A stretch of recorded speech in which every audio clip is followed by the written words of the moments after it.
Oh, yeah. Thank you. Good evening, fellow Toastmasters and honored guests. Welcome to our August 8th, 2023 meeting. I am Cameron Hamrick, your Sergeant at Arms. I like today because 8's my favorite number, so it's August 8th. So this will be a good meeting. I got a feeling. I'm actually going to be giving a prepared speech tonight, so I didn't prepare a dramatic opening, but I will say this. I drink a lot of water. I pee a lot. So it's summertime. It's still hot out there. So I wanted to stress a safety moment, and that is to make sure you're staying hydrated in the summertime. Does anybody know how to tell their hydration levels? What's the easiest way to tell? Anybody?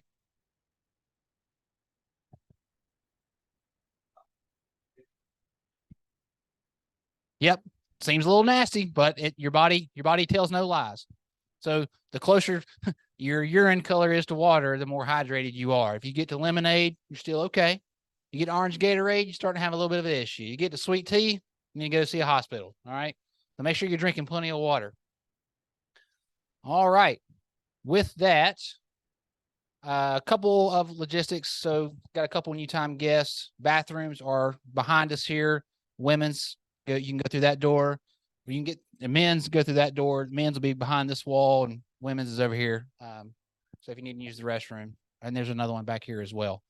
If you're up here talking, we have an air conditioner that we're very thankful for, but it is loud, so make sure you talk over it. And that's all I have. So with that, if you'll help me welcome our presiding officer, Dr. Eric Laxer.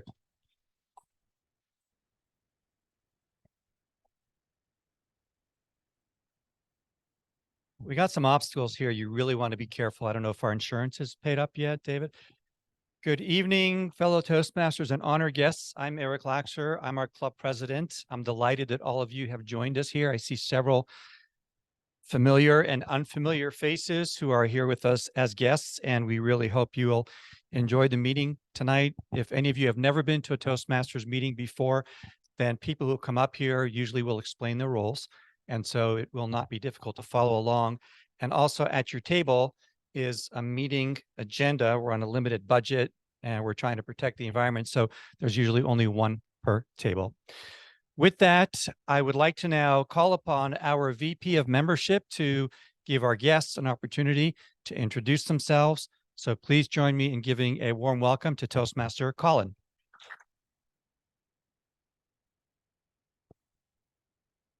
Thank you, Mr. President. Good evening, fellow Toastmasters, future Toastmasters, and honored guests. It's delightful to have you all here with us tonight. As is custom at Queen City Toastmasters, we're going to have each one of our guests just share their name, and if you're so inclined, what brought you here this evening. So I'll start over here. We'll work our way around.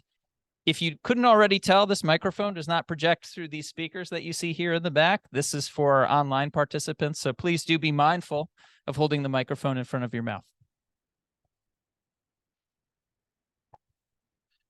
Thank you.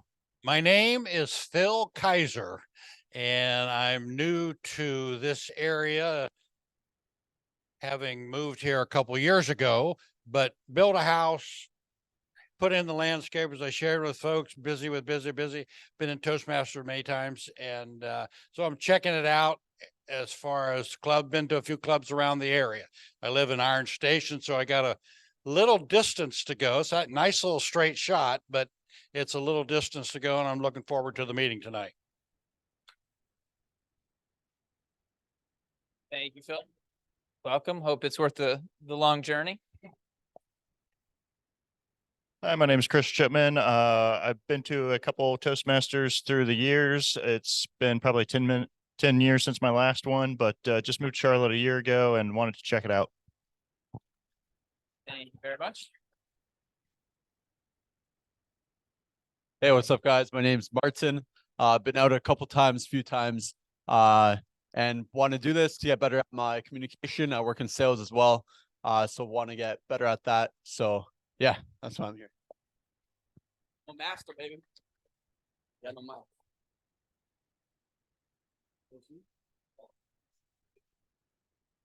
Hi, I'm Dana Robinson. I'm a guest. I was here last week and I've been checking things out because I have a big speech to give at a conference in approximately 5 terrifying weeks. So hoping to get ready for that and raise my comfort level and maybe give the speech here soon. Thank you. So I see we have one guest entering now. Do we? Oh, I'm so sorry, Duana. I'm so sorry. I'm so sorry. Hi, everybody. My name is Dawana. I'm new here to Charlotte. I've been here a year and a half. I'm originally from Charleston, South Carolina, so not too far from home. But I've been here this is my third time. I've attended twice virtually. This is my first time in person. So I'm hoping to pick up some skills to become a better presenter. Thank you so much. Sorry again about that. Sorry to put you on the spot. We just like to have our guests introduce themselves, and if you're so inclined to share what brought you out tonight. Good evening, everyone. My name is Rashoba Mandrati, and I actually tried to attend online 2 weeks ago, but it wasn't successful. So I said, let me come out and see what's going on because I want to be a part of Toastmasters.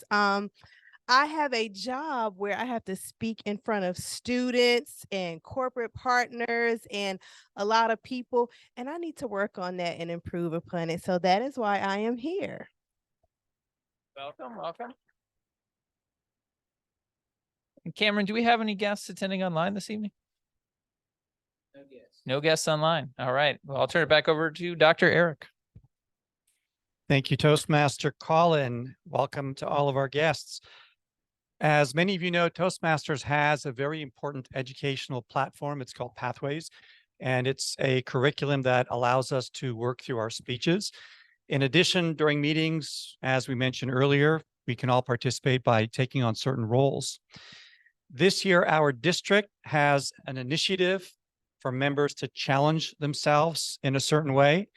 And I'd like to call upon our immediate past president, previous club secretary, current VP of Education, and current area director in our district to explain that program a little bit further. Please join me in welcoming Toastmaster Elvis.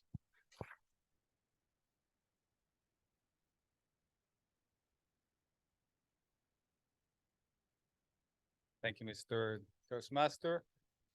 As Eric mentioned, I'm serving as the VP of Education of our club. And following his introduction, he mentioned that the district now has some incentives. As part of the new district leadership, our new club growth director has came up with some incentives for the club members. It happens that our club growth director is also a member of our club, which is here, Mr. David Jones.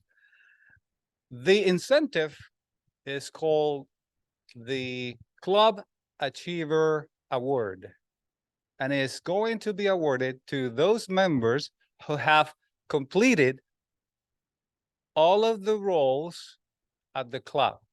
That means if you perform all of the timers, grammarian, table topics, Toastmaster of the day, all of the roles that you see in our agenda today, plus giving your icebreaker speech, and of course, registering on Pathways. If you accomplish all that, you would be given the Club Achiever Award. What you're going to get with that is a ribbon. You would have also a certificate and a very honorable mention at the district newsletter. So I would like to encourage, as the VP of Education, as a fellow member of our club, all of you to look at those roles that you can perform on a weekly basis. And maybe at the end of the year or before that, we all get to achieve and get the award, Club Achiever Award, as member of Queen City Toastmasters, and many things that we plan to do for this new year of Toastmasters. Back to you, Mr. President.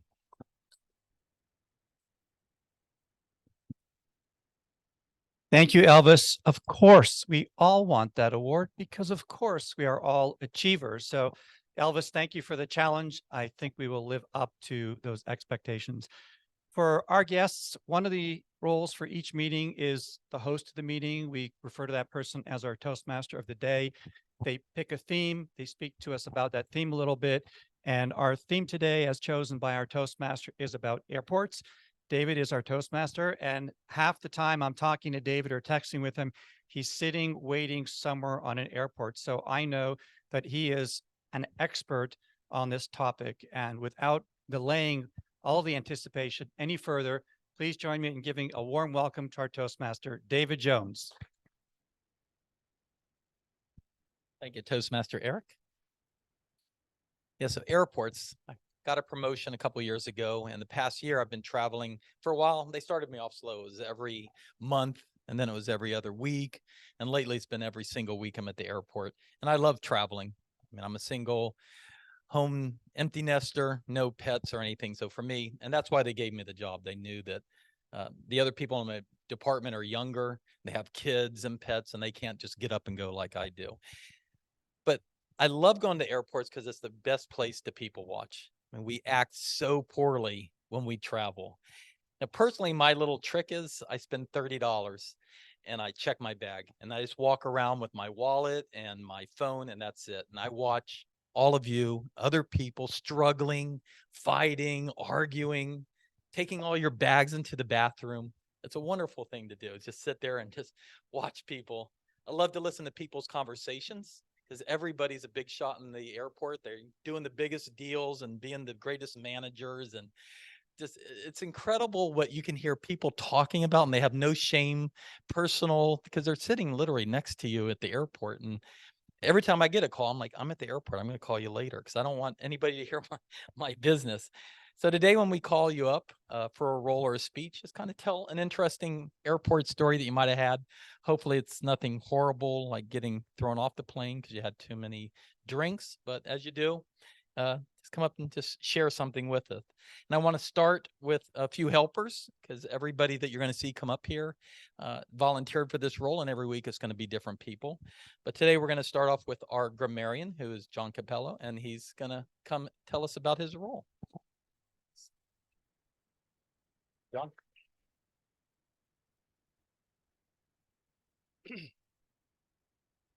Thank you, David. Now, airports. We typically have a role that we call our inspirational thought master. And tonight I figured if I'm going to relay something about airports, maybe it'll be somewhat inspirational. So in keeping with your request, I have a close relative / friend who there's nothing that irritates this person more than going to airports. Anger, frustration, and just downright almost absolute anger. Like the anger levels are just incredible. And I always thought to myself, how can you go to an airport where everyone has these self-serving goals and not expect that someone's going to stand in front of you, put their bag in your place, sit in your seat, basically do something that upsets your day? And that to me comes down, how do we avoid that in our own brain? You can't control the outcomes. You can't control what's going on between your ears. And this is why, from an inspirational perspective, I like to think about, how do I protect my peace? How do I maintain my equanimity, as in my level of calm and control? And I think if you can do that, particularly when going to airport, the turbulence you experience at the airport, and I don't just mean the shuddering of the plane, I'm just referring to the conflict and the friction that's going on. If you go in there with this attitude of being pliable, I just think it makes it so much easier. Life is going to be turbulent. The more you allow yourself to maintain this equal level of equanimity, I think the happier you'll be. So serving two roles there, David. My actual role is the role of a grammarian. Now, I haven't been here for a few weeks, and anyone that knows me here knows me. I mentioned coming to Toastmasters as having a repetition. You need to come up here repetitively to help callous your mind from those bad habits that we have as speakers. And you sometimes hear people say you don't rise to your level of preparation, you fall to your lowest level of commitment or habit. And I feel by coming to Toastmasters repetitively, you develop good habits and avoid bad habits. What are some bad habits? Filler words. And that is one of the things I'm going to be tracking tonight as your grammarian. I'm going to be keeping an eye on those so's, and you knows. Those little words that we feel so inclined to include in our speech as if to avoid that uncomfortable silence. Well, I'm here to tell you that the opposite of uncomfortable silence and those filler words is the pause. In lieu of those filler words, try to use the pause. How much more confident do you sound when you stop and pause rather than, well, so, and instead just let the audience sink in. Meanwhile, you as the speaker can start thinking about what's coming out of your mouth next. So I'll be watching today. That's one of my roles. I'll be watching the effective use of grammar. I'll come back at the end of the meeting and report how everyone is done. But my second responsibility is also to introduce the word of the day. And conveniently, I've already used it. Turbulence. The definition of that unstable air that you might experience in a plane. The plane shuddered as it encountered turbulence. Or perhaps more prolifically, turbulence to describe a state of confusion or conflict. I am dreading next year's election year because of all the political turbulence I'm expecting will happen. You utilize the word turbulence, incorporate it to any of your speeches tonight, and you'll receive special kudos from yours truly, which may not be worth more than a bag of chips. But public accolades is why we come here, to improve and to get better. You'll hear from me at the end of the meeting. With that, I'm going to hand it back to Toastmaster David Jones. Thank you, John. Appreciate it. I love turbulence because there's one place that I'm out of control, meaning I have zero control over the situation. That's on a plane. If there's turbulence, if we're going to crash, if anything's going to happen, I don't stress about it because there's zero I can do. And I love turbulence when people are just yelling and screaming and making noises. I don't know. If it's going to happen, it's going to happen. So that's just my use of the word turbulence. I had to go somewhere with it. All right, next up is going to be our timer, and we're going to have Jeff, who graciously has done it last minute. He's had a 2-minute warning. So Jeff, want to tell us about your role? Yeah. Hey. Okay. You. I guess I'm the timer for hire. Good evening, fellow Toastmasters and honored guests. My name is Jeff, and I will be timing your speeches tonight with these different colored folders here. So I have a green for go, yellow for slow it down, and then a red for stop. If you're doing a icebreaker speech tonight, you have 5 to 7 minutes.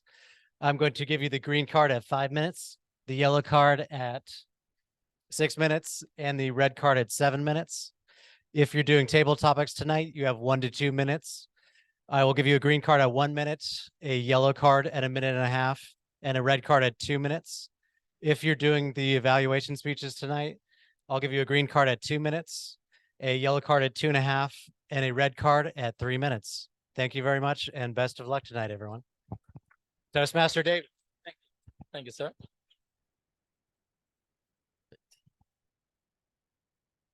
All right. Jeff, did you have any interesting airport stories you want to share? Or maybe when you come back up, just think of one. So I'll have you do it when you come back up. All right. So our first speech isn't called an icebreaker. An icebreaker is the first speech that you give at Toastmaster. It's the one that we all get a standing ovation for. It's the one that gets you over the hump so that you're ready to face your fears. And Nick Foster, I was surprised that this is his icebreaker because he's given so many speeches and roles, but he's working from the dynamic leadership level 1 icebreaker. It's prepared to be unprepared. And Mr. Timer, it is 4 to 6 minutes. All right, and please welcome Nick. Welcome. Thank you, David. Good evening, Queen City Toastmasters and honored guests. Glad to have you here tonight. Now, it wasn't lost on me that the title of my speech could either be interpreted as a desperate last-minute cop-out or some ingenious foreshadowing. So we'll kind of see where this goes. I did do some preparation for this speech, thought about it for the past couple weeks, wrote down some notes, did some more thinking, and figured that's enough. Because I'm not a complete novice to public speaking. I was in the home building industry in 2008 in South Carolina, right in the middle of the bubble and bust that occurred in the housing markets. You could say there was a little bit of turbulence in the housing market.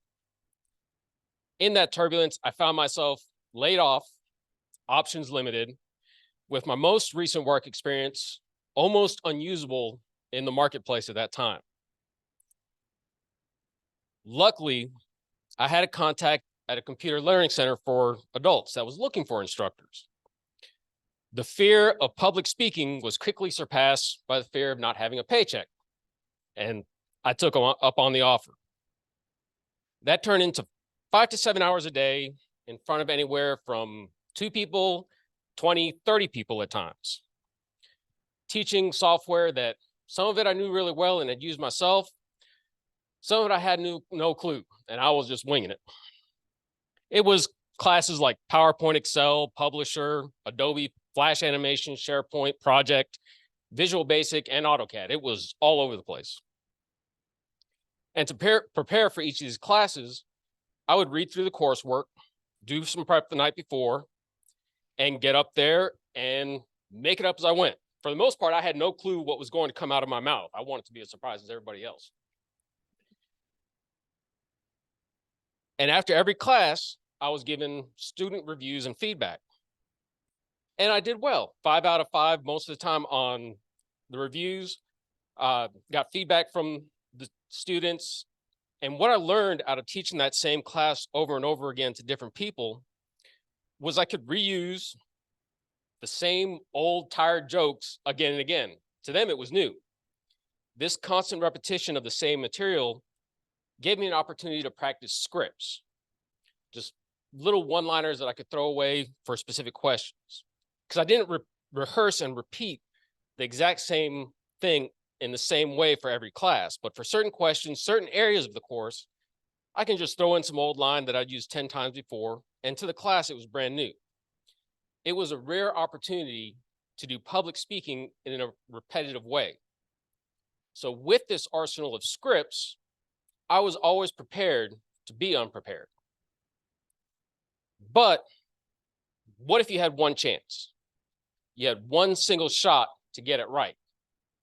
Cue the 8 Mile soundtrack. No. If you have that one time to make it right and get that impact, you want to rehearse it. I've heard the conversation in this room several times about how much do you prep? Do you write it out? Do you memorize it? Do you practice it? And I don't think those are the right questions. I would argue the more important question is how much impact do you hope to make? Preparation determines impact. I'll give you an example of speakers that always create impact. George Carlin, Ron White, Jeff Dunham, all-star comedians. Do they get laughs every time they're on stage simply because they're funny guys? A little bit, yeah. But the reason they are funny is because they have written and rewritten, practiced, tweaked, gotten booed, threw a joke out, rewrote it, got a new one, practiced it again. They knew exactly what impact they want. They wanted that laugh, and they were going to hone and craft that joke until they got there. See, I was able to learn a little bit about this process. I took a 7-week stand-up course at the Comedy Zone over at the Music Factory. It was about 5 years ago. It seemed like a good time to start my midlife crisis, and it was a lot cheaper than a Ferrari. They taught me the rules of comedy. There are rules. Some might call them guidelines, but many of those tools I was taught are applicable here at Toastmasters. Some of the rules were things like the rule of three, premise versus punchline, callbacks, building a persona, visualizing the rhythm of your speech, and how important practice is, along with editing, and editing. Our graduation requirement was to do a family-friendly type 5-minute set on stage in front of about 300 people. That doesn't mean I had 5 minutes to get to the punchline, but I had to make people laugh for 5 minutes straight as much as possible. In order to make that happen, I spent no less than 40 hours outside of the class, writing, editing, rehearsing, and editing some more. It has been said, there are no good writers, only good editors. Sorry, David. He's a writer.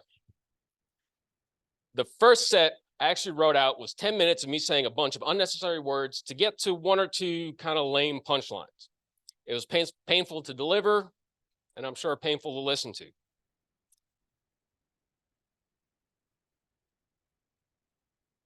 Over the next few weeks, I carved it up into pieces, rewrote the jokes, eliminated all the unnecessary fluff that did not absolutely have to be there, and ended up with a pretty killer 6.5-minute set.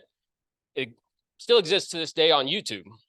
If anybody's really into mediocre comedy, let me know, I'll send you the link. We're here to learn, we're here to practice. If my teaching experience taught me nothing else, it's that teaching others is a great way to learn for yourself. So I look forward to bringing you more in-depth content on my previously mentioned rules of comedy and sharing the knowledge that I have to my fellow Toastmasters. And the first lesson I leave you with here tonight, prepare for impact.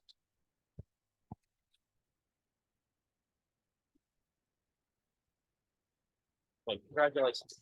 All right. Thank you, Toastmaster Nick. Appreciate it. I have to give you a public service announcement. It has to do with airports. I've been in the insurance industry 25 years, specifically workers' comp. And we get a lot of people that complain when they're checking in and their bag's over 50 pounds. They don't understand why they have to put it in their bag and it's all going on the same plane. Anyways, they have to take it all off. And that has to do with safety. 50 pounds is the most that most workers can lift. And therefore, if your bag is 55 or 60 pounds, it could pull their back because there's a lot of people touching your bags, moving around. So I know it's a great comedy skit about, doesn't matter if I put it in this bag or that bag, it's all going on the same plane. Or what about this big guy over here? It's about the employees picking up the bag. So that's the reason for that. But that is another wonderful thing, is to watch people just stressing out over that. And then I just always wonder why people are going on a 3-day trip and have 10 pair of shoes. I don't get that part. But guys, I didn't mean that for women, but guys, pretty much 3-day trip. You got 3 shirts, 3 underwear, shoes you got on, and pants you got on. That's all you need. Next up is our speaker. You got it ready. I was kind of giving you time to do that, and you did that. Our next speaker is our Sergeant of Arms, Cameron Hamrick. And this is actually a speech that he's kind of doing what you want to do. He has to give it at work tomorrow. This is a presentation he's doing. It's called Best in Class Service Moment. Please welcome Cameron.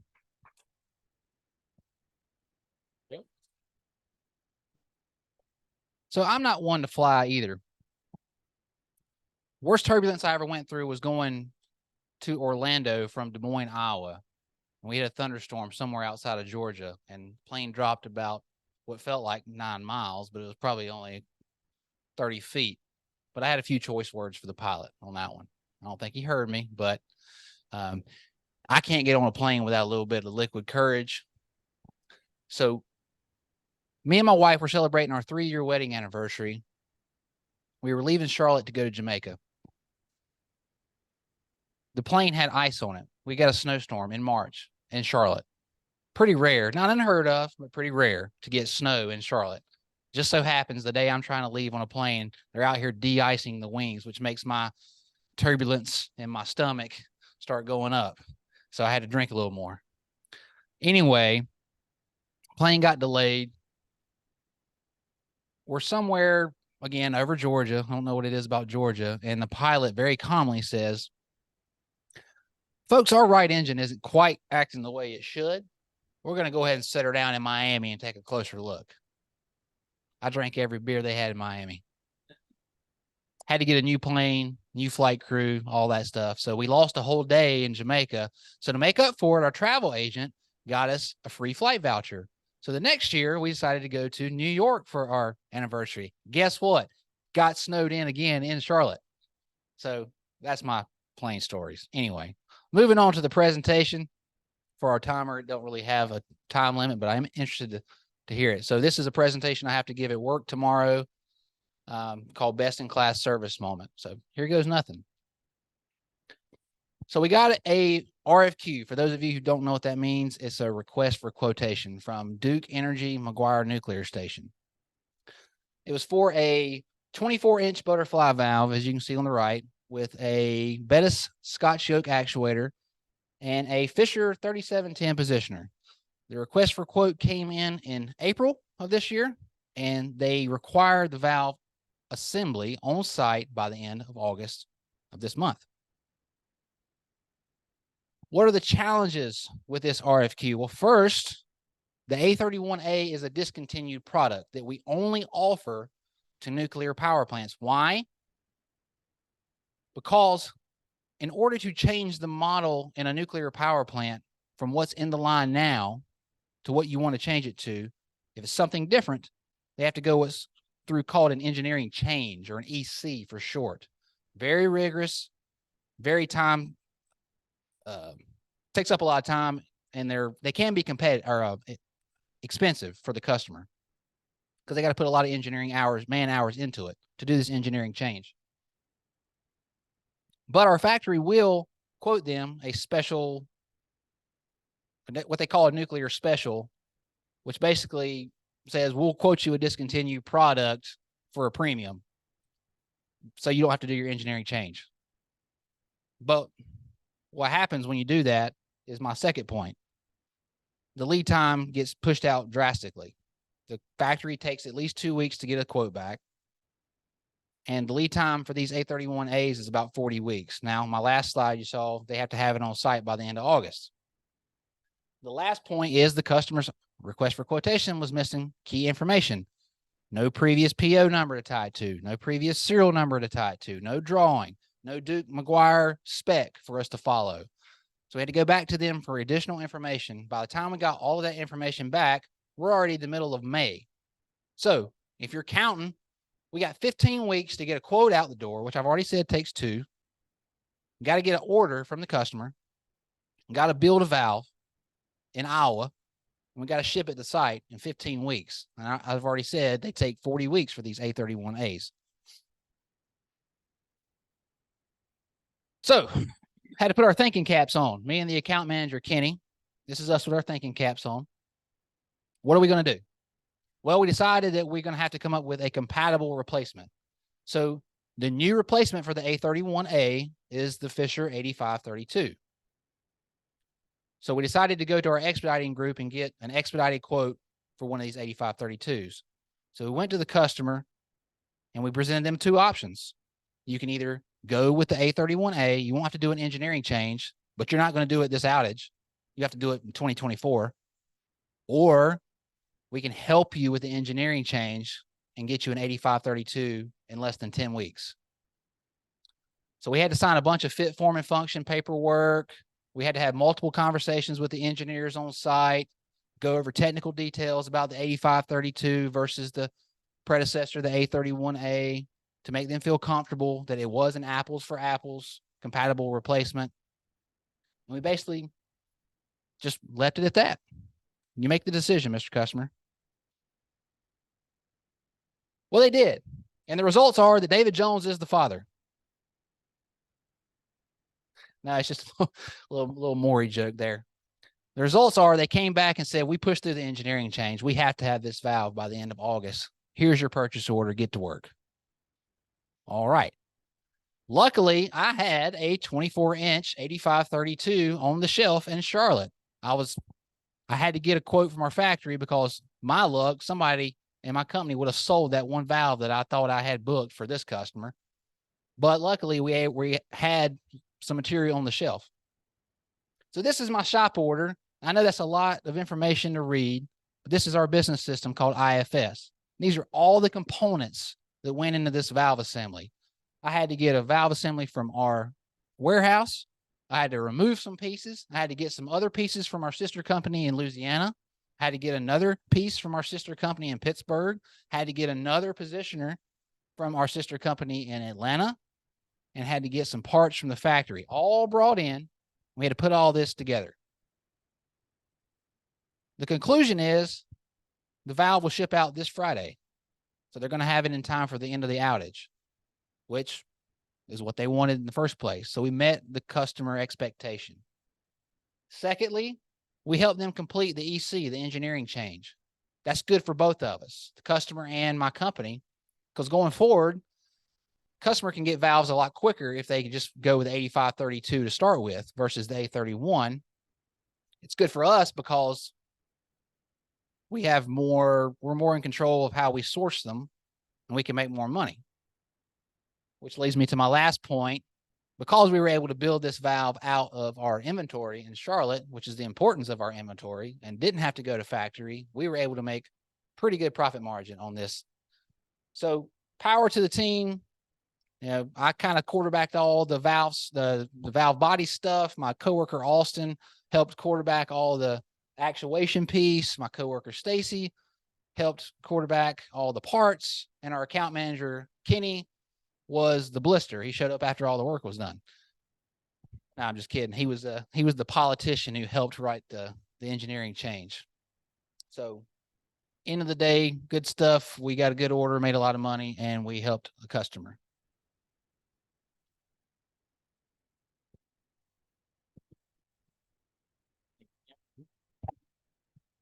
Right. So we have pathways for the guests. That is our kind of our school book that we follow, giving speeches. But whenever you have something special, we like you to do it, like give a presentation. John had a big presentation in New York a couple months ago. He practiced here. We gave him feedback. Eric had his daughter's wedding. He had to do the speech as father of the bride. He practiced it a couple times here. So if you're a member and you have something big coming up and you want to practice it, this is a place to do it. You don't have to just do the Pathways book. And with that, I'm going to go ahead and turn it over to our table topics master, another person who signed up for it last minute or was asked to sign up for it last minute, Marcelo. And Marcelo, welcome. And don't forget to use the word turbulence. I got to get my question already. All right, perfect. How we doing? How we feeling? Can I get some energy, please? It feels like everybody's going to sleep. I want some energy. So a quick little story of airports, right? So this one time I was actually flying from Houston, Texas to Charlotte, and I actually saw the wrestler, the great Khali.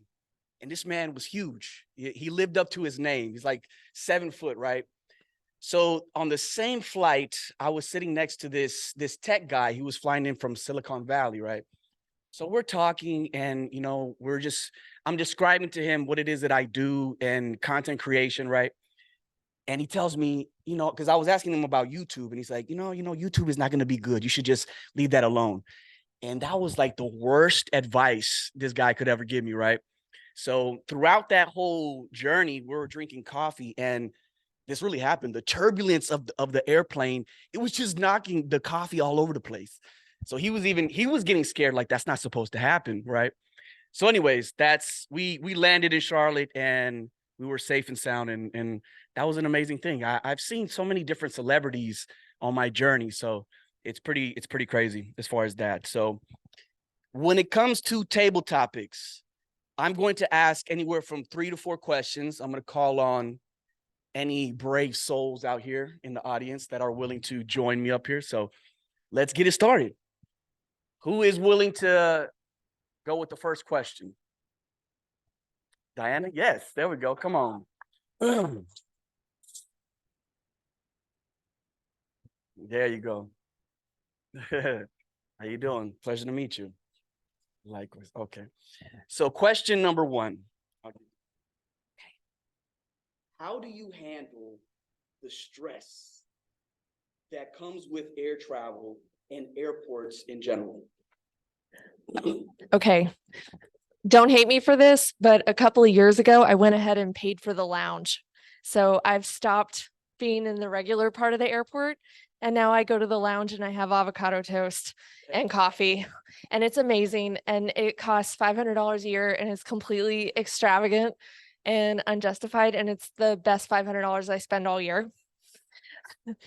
It started out because my daughter was young. She was on a travel figure skating team. Story for a different day. Don't put your children in ice skating. It's a nightmare.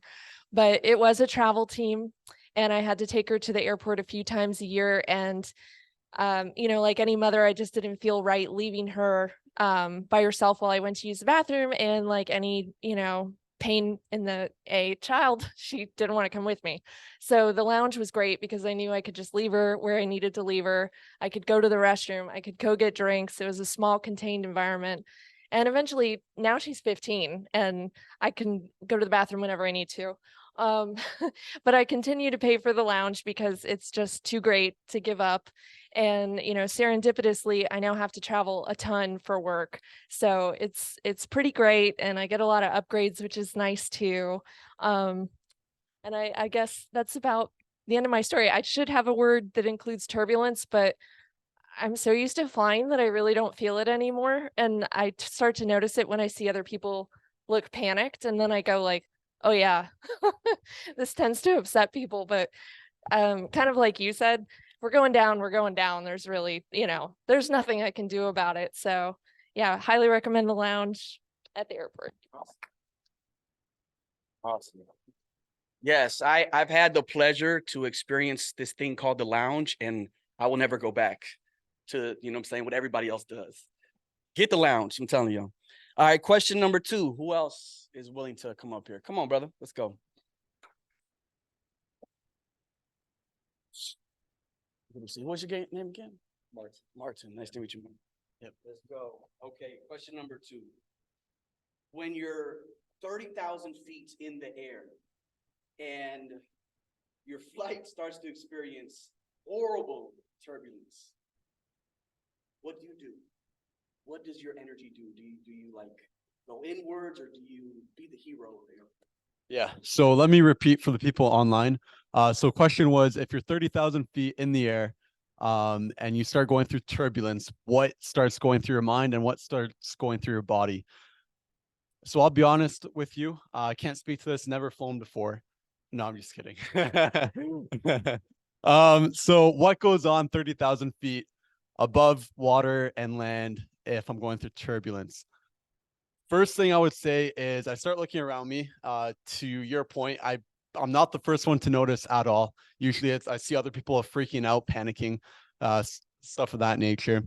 And then I see everyone panicking. I'm like, what's going on here? And once I realize something bad is going on here, I guess I start panicking as well. I focus on my breath, try and relax, kind of de-stress a little bit. Everything's going to be okay.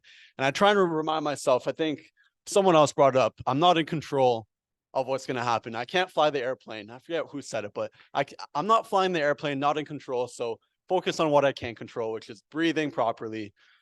I guess, yeah, breathing properly. My attitude towards it, and whatever happens, happens.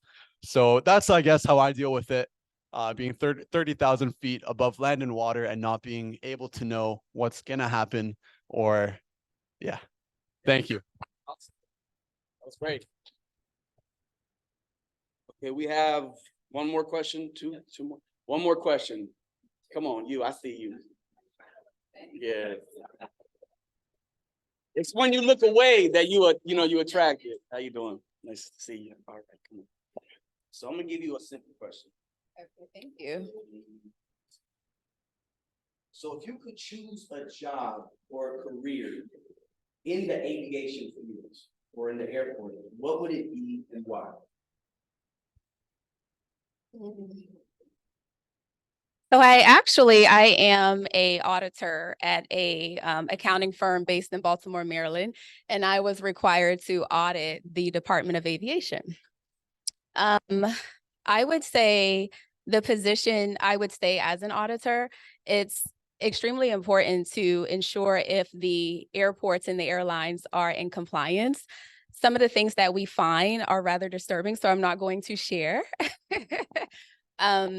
I forgot the question. What's it? If you could choose a career or job in the airport, would you be a pilot, an air attendant, TSA? I would say neither. No position. I spent 7 hours in the airport yesterday. So I watched all of the employees run around frantically as thunderstorms broke out and they had to delay flights yesterday. So after 7 hours, I decided I was not going to go to work. My flight would have arrived 1 a.m. in the morning. So I decided to call my job and tell them that I am not coming. But I also looked at the entire staff and how hard they were working to keep everyone just sane and calm. But I also understood that it was limitations on their job. It's not much that they could do. So I would say no position at all in the airport. I will stay an auditor for the aviation unit. Thank you. Did it. Okay, last question. Who's up? Come on down. I feel like this is The Price is Right. Come on down. Okay. Hey, how you doing? Rashoba. Rashoba. Rashoba. R-I-S-H-O-B as in boy A. Rashoba. Yes. Very unique name. I love it. Okay, so this question, and it's very common in the airports. When you sit next to a stranger, do you introduce yourself and start a conversation, or do you just ignore them?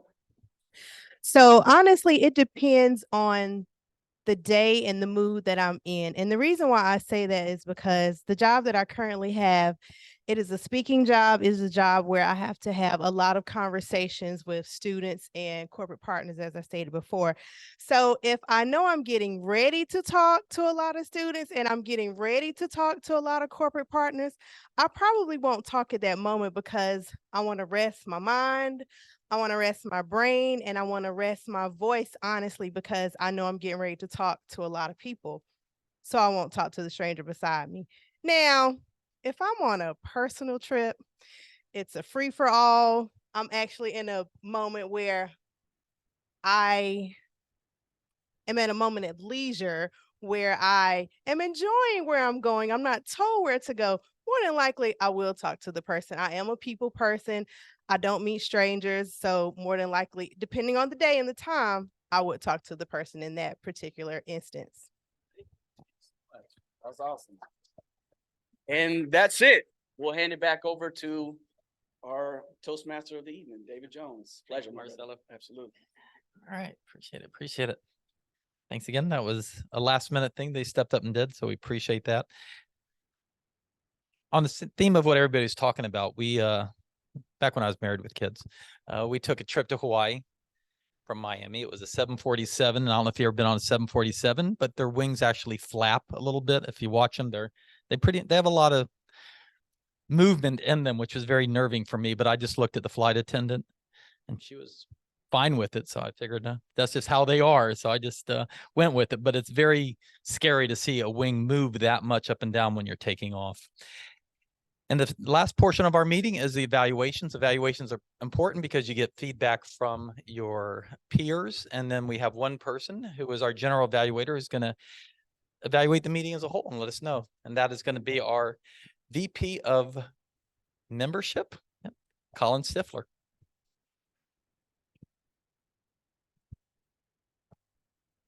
Thank you very much, Toastmaster David.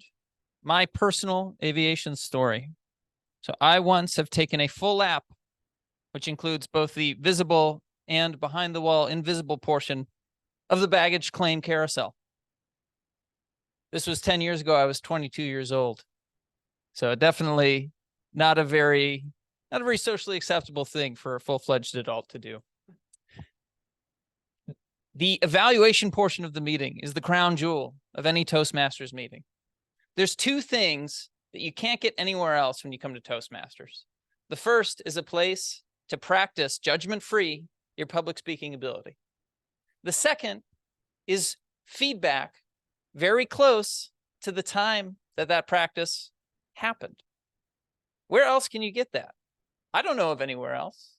That's what makes Toastmasters so great. That's the portion of the meeting that we're kicking off tonight. Let's get into it, and we'll start with our speech evaluation for Slick Nick, our icebreaker, and that's going to be delivered by our past president, Elvis Lopez.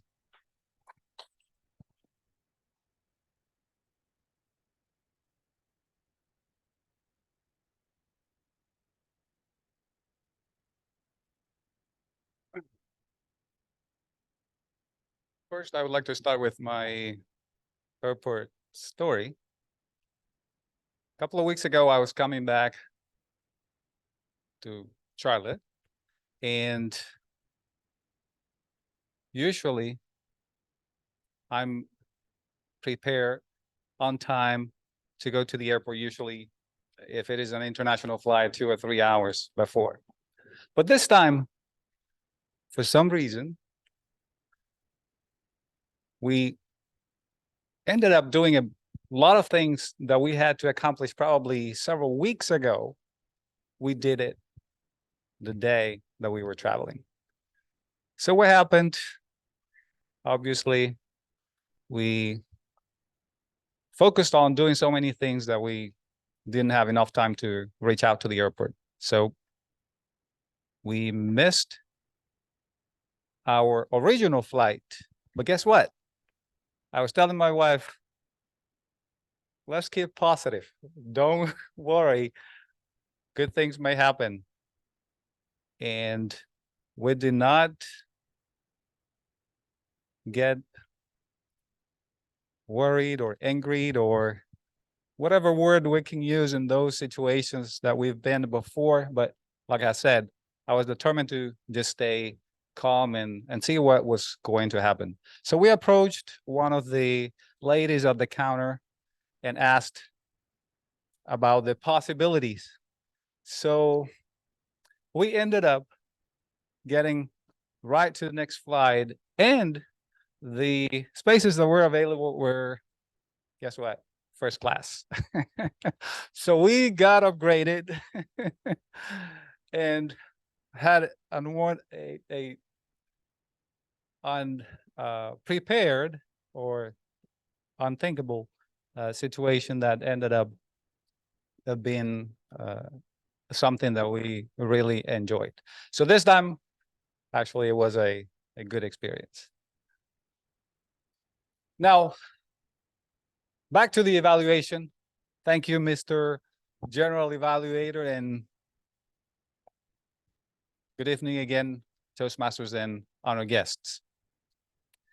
Nick, I really enjoyed your speech. It was humorous, it was concise, it was very well prepared. You showed a structure in your speech with your introduction. You started by telling us about your background, what you do, and that allowed me to learn a little bit more about who you are and connect with you and the message that you were trying to convey.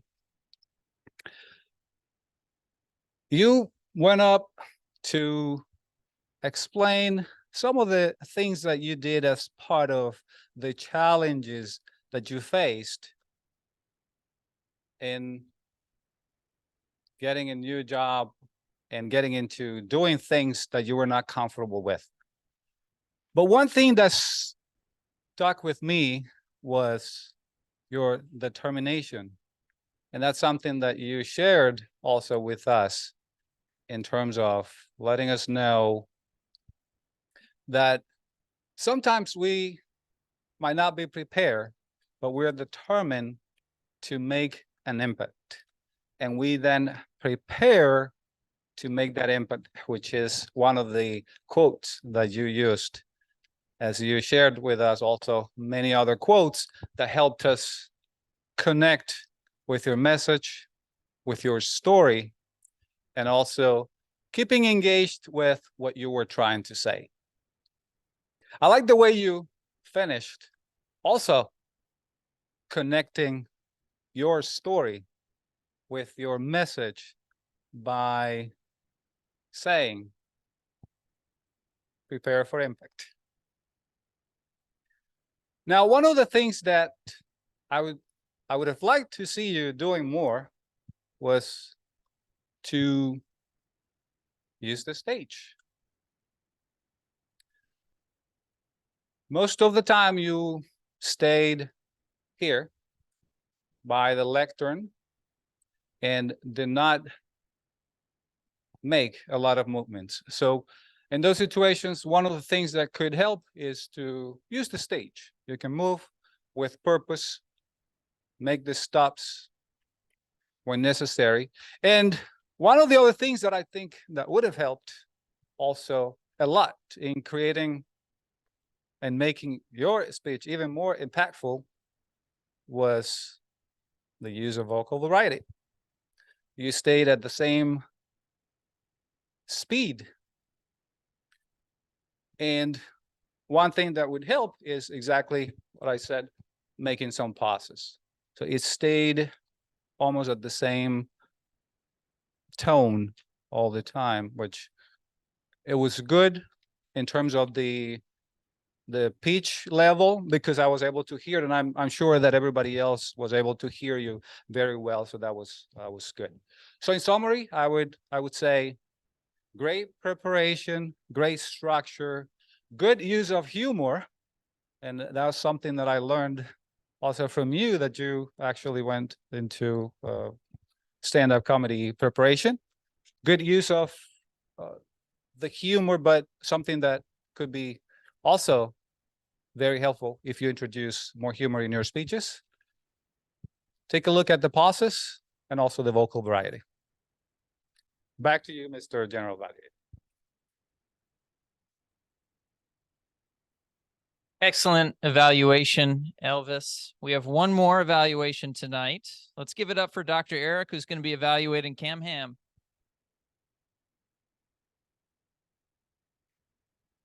Thank you, Toastmaster Colin. Brief story for me regarding travel. My wife and I went to Miami before we were married for a week. And it was many years ago. It was the first time I ever rented a car. And when you come to the counter, they give you a choice. Do you want to bring the gas tank back empty or full? Well, I'm no fool. I'm not going to have the rental company charge me an arm and a leg to pay for gas. So I tell them that, no problem. I'll bring it back full. Except we were running late and I forgot to get the gas tank filled. And as we were driving to the airport, I looked at the gauge and it was like really, really, really, really, really, really low. And my wife looks over, girlfriend at the time, and says, are we okay? And I'm like, yeah, no, we're okay. We're okay. Well, we weren't okay, because we came to the last 2 miles before the airport and we were on the top of a hill starting to go downward toward a toll booth to get off at the turnpike. And this car starts going, and I pull onto the shoulder, and lo and behold, we ran out of gas. We coasted to about 100 yards from the toll booth. And thank goodness an employee came out and said, oh, you're out of gas. I got a tank here. I'll bring it out to your car. Apparently that happens quite often at that toll booth. So we were very lucky. Cameron, it is a pleasure to do your speech evaluation this evening. You spoke to us with a speech titled Best in Class Service Moment, which is a presentation you're having to give tomorrow at work. And I want to point out 3 things that I think you did really well, and then offer a couple of suggestions to just think about between today and tomorrow. First of all, I thought you spoke calmly, confidently. You mentioned to me before the speech that you wanted to make sure your pace and your timing were good. And I thought you really did a great job with those. I also liked the way you incorporated pauses into your speech. For example, you made a comment, and I'm not going to be able to recall the technical jargon. You said the blah, blah, blah is a da, model only offered to nuclear power plants. And then you paused, and then you looked at us and you said, why? And you paused again. I thought that was great. I think that's an excellent way to keep your audience interested in, and I encourage you to do that tomorrow. The second thing that I think you did well was you maintained eye contact with the audience. Even though your screen was here and you did look back occasionally, you were still very well balanced looking out at us. And I personally felt like you were speaking to me, not speaking to your PowerPoint slides, which I think is an error that speakers tend to make. The third thing was you sounded like you really know your stuff. You know your job. You spoke very fluidly. You described your workflow and your process. And even though I don't know anything about the industry you're part of, I felt like I was speaking to somebody who was confident in what they do and communicated that to me very well. You also emphasized teamwork because I liked how several times you mentioned coworkers and you gave them credit for that success. And if they're going to be there tomorrow, I think they and your supervisors will really appreciate the fact that you're sensitive to that. Just a couple of thoughts in terms of anything you can do for tomorrow. One is you recognize that you had a slide up there that was very small, very hard to read. You had some highlights there. I don't know how big the room is going to be, but you might want to change that. You might just want to use those 3 lines that you want to emphasize, because otherwise nobody really could see what was up there. And the second is just a reminder, again, speak to the audience, not to the PowerPoint. So I don't know if you'll have something in front of you like a monitor. Some speakers who give presentations will also have a computer where the slides are in front of them. And so you never have to look back. You're looking at your audience or you're looking down at your monitor. So if you could set that up, that would be great. And I also love how you concluded by saying at the end of the day, we helped our customer, which really is the whole purpose of doing your best in class service moment. So you've accomplished your mission. In summary, you know your topic, you presented it well, you came across very strong. I do not anticipate any turbulence for you tomorrow. Good job, Cameron.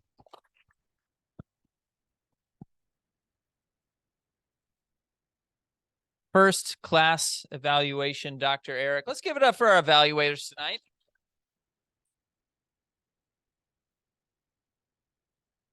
Just to get on my soapbox for a moment about evaluations. They're a gift. They're a gift that our members bestow upon our speakers, but they're also self-serving in a way. When you're watching a speech for the purpose of evaluating it, it gives you a lot of food for thought that you can incorporate into your next speech. So soft pitch out there for any of our members to sign up to be an evaluator for a meeting at some point. Let it hone your subsequent speech. So excellent, excellent, excellent. Brother Jeff, can we have a timers report for tonight's meeting, please?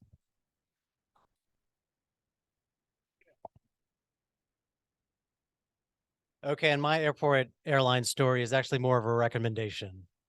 That recommendation is next time you're about to board your plane and the stewardess offers you a free flight to any destination under $500, you take that offer. Because what happened was I was coming back from a trip, a wedding up in Cleveland, Ohio.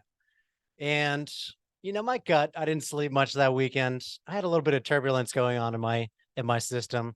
So I thought getting home and relaxing to Netflix and getting up and cuddling up in bed would be a great idea. What happened next was nothing I saw or anyone else on the flight who was offered the same thing saw, was 2 hours of rain and thunderstorms that came through. That was the 2 hours that was offered by the stewardess before for the free flight. So for all of us that denied that offer, which was everybody on the flight, 2 hours later, we rushed up to the stewardess to try and get that offer, and we were denied for that offer. So instead of sitting in the Caribbean this year I had to take my entire year to try and make the money to afford a trip to the Caribbean. So I learned a valuable lesson that day, and I hope you guys will as well from that story. Back to the timers report here. For the icebreaker speech, Nick, I have you at 6 minutes and 35 seconds.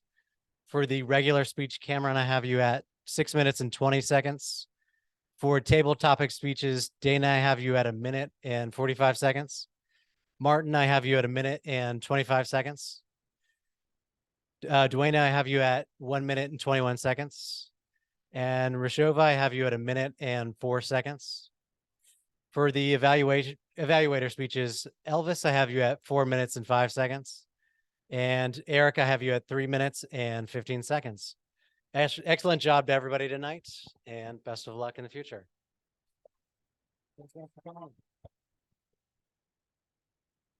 Thank you very much, Jeff. Let's give it up for Jeff standing in on short notice. a very important role in our Toastmasters meetings, one that unfortunately seems to be overlooked when it comes to signing up for roles. It's usually something that seems to be more often than not recently we've had to ask folks on the spot during meetings to step in as timer. Super helpful to know how much time it takes to speak. You can lose your sense of time up here real easily. So thank you, Jeff, for doing such an excellent job tonight. That brings things to my evaluation for the evening. So we started at 6:30 tonight prompt. Sergeant at Arms Cameron, thanks very much for kicking us off in a timely fashion. General thoughts about tonight's meeting. We were dealing with a little bit of turbulence early in the meeting in terms of the number of folks passing through the hallway in the back. It was a little noisy. We have to persevere. And for that, I want to commend David. I want to commend John. I want to commend Jeff. I want to commend Cameron for powering through and speaking over the noise, not letting it fluster them. You guys didn't look flustered at all. You got to do that sometimes. It's good practice because maybe at some point when you're giving a speech, you have to deal with a heckler, maybe even a fight. Who knows? You know, at an insurance conference, right, John? Lots of fights popping off in the crowd. All right. Yeah. So you got to be a stone in a river. You just got to let the water flow around you. All right. So that's good practice tonight. Wasn't necessarily welcome, wasn't necessarily anticipated, but we roll with it here. We got better as the meeting went on with regard to our volume, how well we're projecting in the space. At the beginning, it was a little hard to hear, and I was sitting in the first table. So for the folks at the back, there might have been a little bit of difficulty hearing at times. Fill this room with your energy, knowledge, and charisma. Fill it up. It's easier to go too loud than too low. All right, better to err on the side of being too loud. All right. David Jones, a very experienced Toastmaster. Excellent job tonight, sir. Excellent job. How many clubs are you a member of now? You're a member of 3 clubs. Okay, how many years have you been in Toastmasters? Since 2018? Okay, but you're doing 3 meetings a week. All right, so it's been 5 years since 2018, but you're doing 3 meetings a week. So essentially in Toastmasters years, you've been at it for 15 years. Okay. And it shows. It shows. I mean, the man just looks so comfortable up here. It's ridiculous. Look like you were born on a stage somewhere. It's not just the confidence, but the conversational tone. You know, when I'm talking with you out on the side after a meeting, it feels no different from when you're standing up here as Toastmaster. And frankly, that's kind of what I strive for, is how can I become so comfortable, so confident that when I'm standing up here, it's as if I'm having a conversation with you all. And I definitely perceive that from you, sir. My praise isn't worth very much, but consider it my highest form of praise. I really appreciated your theme. In my opinion, a great theme is something that's approachable to everyone. Obviously, the vast majority of people will have had some sort of experience in an airport before. I think the theme also lended itself well to table topics. Great job, Marcelo, just from the standpoint of it's easy to think of questions when it's stemming from a great theme that are accessible to everyone. And I think that showed in the table topic responses tonight. So snaps for you, David. John, our grammarian, excellent job. I mean, you're obviously a natural speaker yourself, but I loved how you made a lot of that role. A lot of these roles that might seem small or ancillary in our meetings, you can make a little bit of a meal out of them. You can perform in those roles a little bit, even if they're minor roles in terms of the number of times you're coming up and speaking. So John, I thought that was excellent. I love the word turbulence on theme for the evening. That's always great. And your choice words tonight, you busted out the SAT vocab, my friend. In addition to turbulence and conflict and friction, equanimity. I almost had to practice saying that before I got up here because you really have to enunciate that one really well, but it rolled off the tongue real nice and smooth like you say it all the time. So snaps for you, sir. Nick, you're no beginner, my friend. I mean, that's evident based on the whole comedy thing that you revealed to us during your speech, but you got the juice. You got it. I mean, the confidence, the calm, your intonation, your pauses. It also felt like I was having a chat with you. So almost angry that it took you so long to get around to the speech. I shouldn't judge. It took me several months myself, but keep it coming. Keep it coming. Cameron, your voice, so smooth. It's like just, warm molasses kind of coming at me real slow. It's really nice. It was a master class in a digestible technical presentation. It would have been really easy for that to go over folks' heads. You didn't inundate us with a bunch of information heavy slides. Thought you made great use of the PowerPoint, but you kept the focus here where you were. Excellent job, sir. Don't really know what that gizmo is, but I'd buy 5 of them from you if I was in the market. So very good. Marcelo, your energy, I think, can only be described as electric. It's just pouring out of you up here, DC current. You just bring it every time you get up here, man. I think you'd be a great Toastmaster of the day. Try your hand at that. Try your hand at that, because you're obviously, there's a prepared element to it, but you're a little off the cuff comments. Really nice, sir. Really nice. Just the way you engage with people, the way that you made eye contact, made that connection when they came up, asked them their names, put them at ease. I think you can take a little bit of credit for the excellent table topic performances that we had tonight. So well done to you. Dana, Martin, Duana, and Rashoba. Pros. This is one of the hardest things to do, is to get up here and speak off the cuff. Really, really well done. Really well done. And I think that, and also with Cam's speech being a subject that he's fluent in, just given it's what you do for a living, makes a great argument for giving speeches, especially in the early going at Toastmasters, that are related to something in your wheelhouse, something you're comfortable with, something you know a lot about.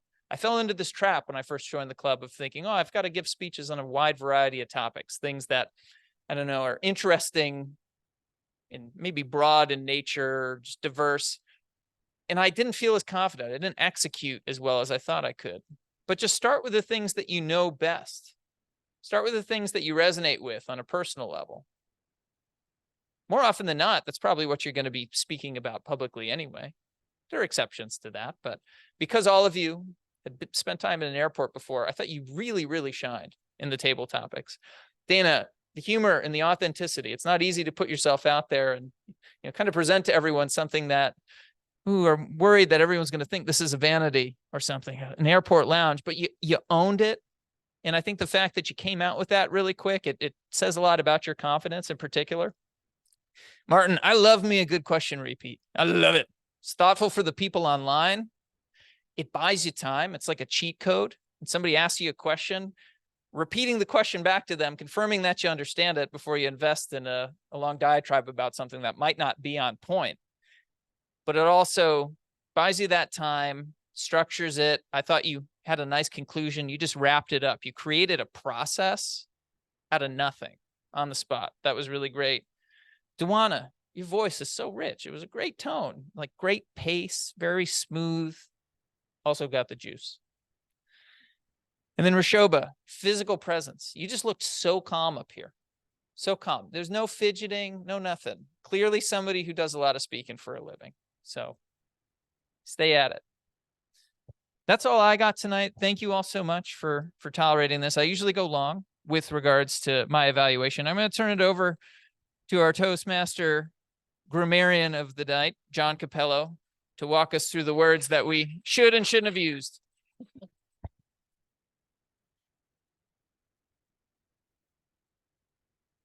Thank you, Toastmaster Colin. And I have my airport story, which is actually very relevant because I just thought of it.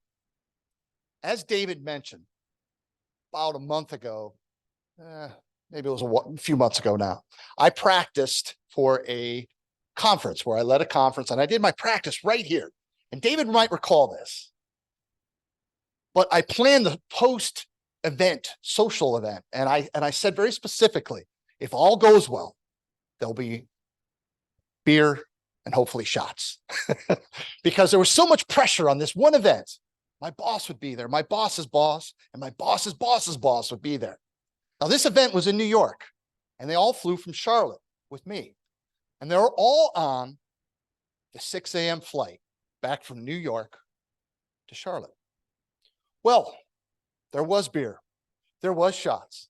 And let's just say that a lot of the pressure of that event was focused on carousing with my clients that evening, and I did not make the morning flight. Now, this has never happened for me, but for whatever reason, the airline attendant announces on the plane, "Is there a John Capello on this flight? Is John Capello on this flight?" All my bosses hear this. And although they were thrilled at this conference that I had just led, I kind of had that one little ding on me, and they still remind me of that to this day, but you missed your flight. And that's true. I missed my flight. So real quick, the grammarian report is just, I mentioned we're trying to identify and get better. This is no knock on anyone. This is just so we can become conscious of those filler words that we're using that we'd like to avoid. So I'm just kind of run through it here. In no particular order. First, let me mention the kudos of the people who used the word turbulence today. Colin, Jeff, Nick, David, Cameron, Marcelo, Martin, and Duana. I think I got everyone. If I missed anyone, I apologize. So kudos to you. Now, Dr. Eric, I think you had one, Colin Stifler, clean, as best I could tell. Elvis Lopez, clean, king of the pause. King of the pause. Use pauses very effectively. We all get to absorb it. Nick, you had maybe an but you also maybe not as frequently as Elvis suggested you should. You did have one good pause. I felt like to gather your thoughts. You were moving through your content and you had a pause where you could have inserted a filler word there, but you paused, gathered your thoughts, and then kept going. And of course, I love prepare for impact. I think I was mentioning to Dana before the meeting started, it's one thing to communicate, but it's another thing to communicate with impact. And that is why we are here. So I loved your last tagline. David Jones, fairly clean, maybe a kind of in there. Cameron, your crutch word was so, but pretty clean otherwise. And you did, as Dr. Eric mentioned, very good pauses. I would encourage you to try, instead of so, I think you were coming to so where do we stand now? Maybe something like that instead of the so, like when you had the doctor from Dr. Brown, right? When you have the picture of Dr. Brown, where does that leave us instead of so? Or you had a so at the end, like in conclusion, and that kind of lets people know you're about to finish up and give your parting suggestions, if you will. Insert that instead of a so, and I think it runs much smoother. Marcelo, you had a crutch word of or right, but love the energy. I mean, that negates any filler word that you have as far as I'm concerned. Dana, you had a in there, but you did have a good pause just to kind of stop and let it sink in a little bit. As I said, how important that is. Martin, I'm going to call kudos again on repeating the question. One of the things that happened to me at my conference, we had microphones for also the people in the crowd. Those ran out of batteries. Person in the front row asks a question. The speaker responds to the question, but no one in the room knows the context of the question. They're answering it, and only the person who asked the question knows what they're talking about. That's why it is very important as a speaker, when asked a question, repeat the question. It allows you time to think about what you're going to answer, but also gives the rest of the audience a chance to absorb, okay, what is your response and what is it related to? So kudos to you on that. Duana, maybe an but otherwise pretty clean. And Rashoba, I thought I caught one so, but you also had a very poised veteran where you slowed your tone a little bit when you were saying something that you wanted to articulate, and it came off more confident. So kudos to everyone. You did a great job. And I think I will turn it back to Colin or David. Thank you, John. Appreciate it. And we're running a little behind, so I'm going to go ahead and turn it back over to our president, Eric. There you go, sir. Thank you. Can we have a very enthusiastic round of applause for David, our Toastmaster of the day? We have a few orders of business to take care of, and as he mentioned, we are running a little behind. But guys, our theme was airports, so this is perfectly consistent with what's been going on today. I would like to present a ribbon to our speaker, Nick, who did an excellent job with his icebreaker. Please join me up front.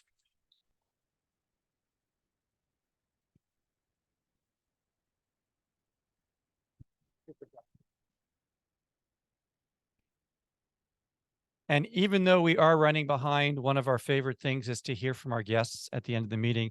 So I'd like to invite Colin back to go around the room and talk to our guests. Thank you. We'll go in reverse order. Just share any closing thoughts you have, feedback as well. We certainly welcome feedback.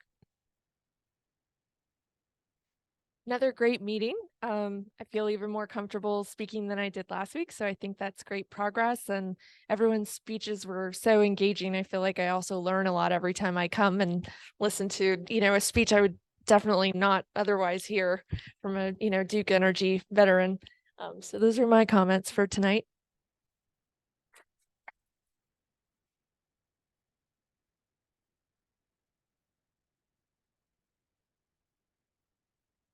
I am a very observant person, so I really, really liked watching everybody's style, just different things that I think I can personally take with my speaking style.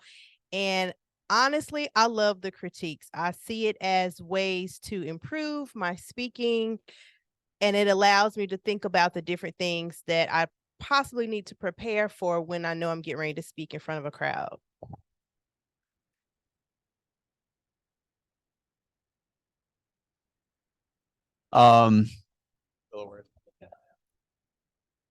Really enjoyed it today. Like always, love coming out here and learning from the greats, I'll call them. Remember last week I came out and I just observed great things. And then later that week had to give a presentation. And in my mind, it was like, okay, remember to pause and remember to use hand gestures. And in my mind, in the back of my mind, I'm like, okay, let's do this. And I don't know, I'm not practiced enough to have it come off clean, but it was in the back of my mind. So I guess going through the process of that. And I wish I shared my my airplane story. It's also coming back from New York City, 6 a.m. flight after a great night out. But I guess I just forgot. So maybe next time if we have an airport theme again. But yeah, again, thank you guys very much.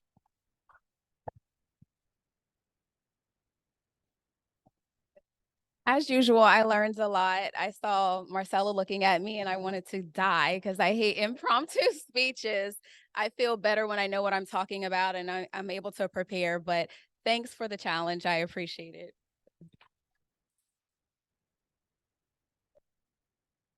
It was super encouraging to be out here, very friendly crowd, a little bit in awe, a little bit jealous of the skill that everybody has and the ease at which everybody can get on the stage and talk. So I'll definitely be back. Boy. Thank you. I believe we lost a guest at some point tonight. Hopefully it wasn't for something that we did, but.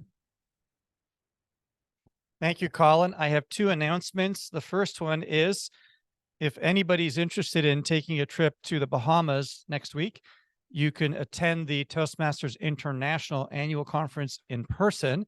If not, you could attend it on Zoom. Are you going, Jeff? Oh, okay. Yes. David will be there, and there is a way to get a free trip, and that is to advance in the leadership ladder within Toastmasters. And it all starts here by joining the club, being a member, and then taking on leadership roles. And once you get to the district level, like David, you can go via a free trip to the Bahamas. But if you can't make it, you could go online, and there are a lot of good things that happen at those conferences, workshops, keynote speakers.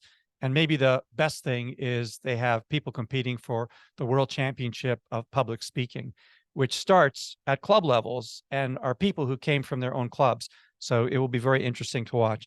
My second announcement is we need a Toastmaster for next week. So if anybody is so inclined to start on the Club Achiever pathway that Elvis mentioned, next week would be an opportune time. I'd like to ask if there are any comments or announcements from the floor from any members or club officers. If not, thank you all for your participation, and I will officially call this evening's meeting to a close.